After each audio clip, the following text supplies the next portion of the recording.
ஆண்டவருடைய முகத்தின் வெளிச்சம் பாருங்க, முகத்திலிருந்து வருகிற வெளிச்சம் ஒரு மனிதனுடைய வாழ்க்கையில நன்மையை கொண்டு வருகிறது. அப்ப அந்த முகத்தின் வெளிச்சம் எப்பங்க வரும்? எப்போ வரும் முகத்தின் வெளிச்சம்? ஒரு மனிதனுக்கு கூட தேவனுடைய முகத்தின் வெளிச்சத்தை அவன் எப்ப பார்ப்பான்? எந்த மனிதன் தன்னுடைய முகத்தை தேவனின் பக்கமாய் திருப்புகிறானோ அப்பொழுது அந்த மனிதனின் மேலாக கர்த்தருடைய முகத்தின் வெளிச்சம் வரும். ஆண்டவரே, நான் எதையும் நம்பல, மனுஷனை நம்பல, சூழ்நிலையை நம்பல, என்ன நம்பல, யாரையுமே நம்பல, நான் உம்மை நம்புறேன் ஆண்டவரே, என்ன நம்புறேன், உம்மை நம்புறேன் ஆண்டவரே, உம்மை நம்புகிறேன் ஆண்டவரே, உம்மை நம்புகிறேன் ஆண்டவரே.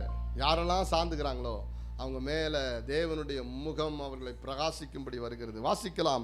சங்கீதங்களின் புஸ்தகம் 119 சங்கீதம் 135 வசனத்தை வாசிக்க கேட்போம். கர்த்தாவே, உமது அடியேனின் மேல் உமது முகத்தை பிரகாசிப்பிக்க பண்ணி உமது பிரமாணங்களை எல்லாம் எனக்கு போதும். எவ்வளவு அற்புதமான ஜெபம் பார்த்தீங்களா?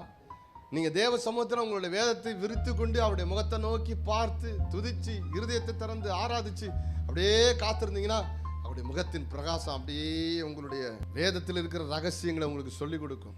அது என்னத்தை கொண்டு வரும்? தேவனுடைய முகத்தின் வெளிச்சம் உங்க வாழ்க்கையில கிருபையை கொண்டு வரும், உங்க வாழ்க்கையில நன்மையை கொண்டு வரும், உங்க வாழ்க்கையில தேவனுடைய போதிப்பு through the word of God, தேவனுடைய வார்த்தையின் மூலமா வருகிறது அற்புதத்தை கொண்டு வந்துடும், விடுதலையை கொண்டு வந்துடும், ஆசீர்வாதத்தை கொண்டு வந்துடும்.